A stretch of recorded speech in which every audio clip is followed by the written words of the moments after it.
Many were touched by a farmer when he tried to save his 2 cows from the raging flood caused by Typhoon Paengph. A man saved his 2 domestic cows despite the flooding in their area in Barangay Tamayakan, Patangon, Antique. Di manong mata na, kung ano ka pakiinaram mo. Mabaluan na lagi. Oo, ang baka, pinangan baka na. Sige, Diyos ko. It can be seen in the video posted by a netizen that he took courage even though the flood water was up to his chest due to the non-stop pouring of heavy rain due to Typhoon Paeng. Didiin, nalapay darason. Ito, daan ako eh. Argay ba? Sige ba, manong?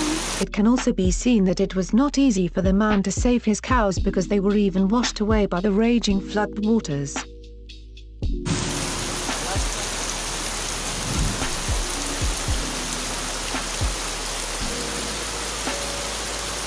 Lord. The man was found to have survived, along with his cows after wading through the raging floods. Sige, ginoo ko. Ano may darayon na? Oo, ito. Uy,